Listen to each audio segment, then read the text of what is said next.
Hello, my name is Waste Insanity, and this is my review of Civilization Beyond Earth.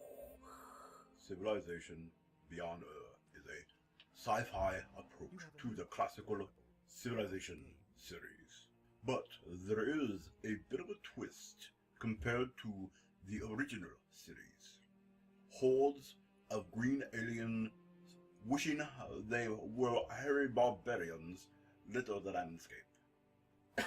Okay, I can't do that voice throughout the whole thing, and I doubt you want to hear the voice through the whole thing, so we'll go back to my normal voice. The starting city drops in from orbit before springing to life instead of appearing after wandering a little. With your settlers, is this game a solid addition to the franchise, or will it fall short? Well, let's take a look at the differences, shall we? For this example, we will take a look at Civ 5, the most recent addition to the series. We will compare the differences between the two titles. After all, shouldn't Civilizations Beyond Earth be more improved than Civilizations 5? I think so too. From the start, you'll notice the difference between the two games. You can no longer choose a different faction. But you can customize this faction with 4 skills. The first category has 8 choices, while the other 3 only have 5 skills to choose from.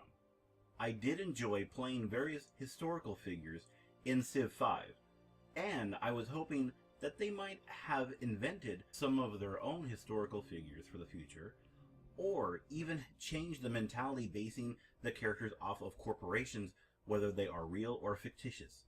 After all, the big companies may be the ones fighting for the stars and not the nations.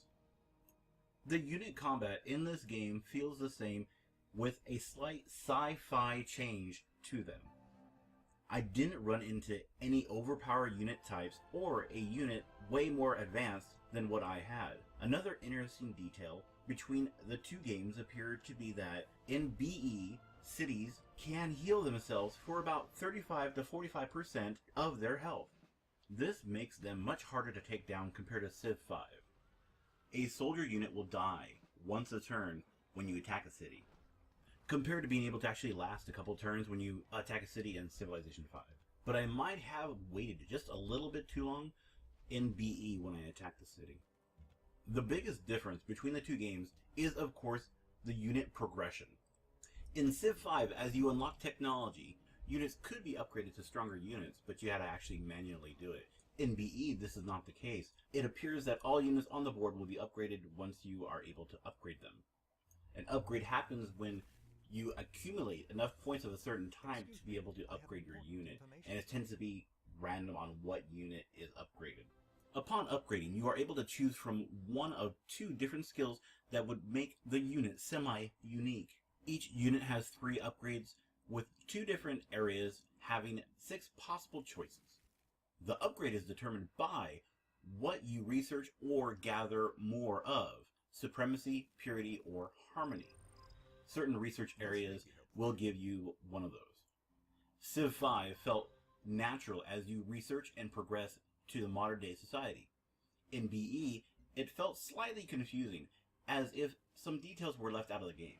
As you play through the game, there are a lot of choices that pop up in situational based issues.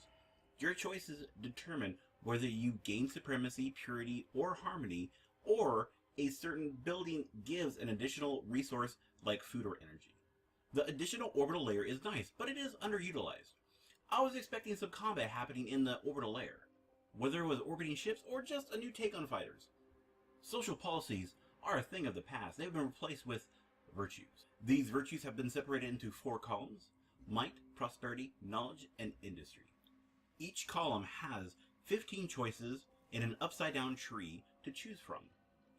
I was surprised that certain aspects of the social policies in Civ 5 did not make it to BE, but that is just me. I find this game rather interesting, but it feels like a limited form of the franchise. This most likely has to do with the fact that there is no progression through history that is felt. In Civ 5, it was obvious that things were progressing in research, not only through the game mechanics, but visually as well. I don't feel that here. Where are the orbital carriers, or ships in orbit bombarding the planet? Super long-range artillery firing from 10 hexes away. Even though the game doesn't have any of that, I enjoy this game, but it seems to fall a bit short on what it should have become. It seems the developers were more worried about balance than they were about adding new features to the game that would have made it a lot more fun. Overall, I give this game a 7, a solid 7 out of 10.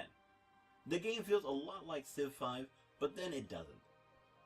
I am sure with time, I will grow fond of this new addition to the Civilization franchise.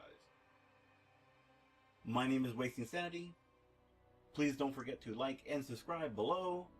And as always, I want to thank you very much for watching. I do appreciate it.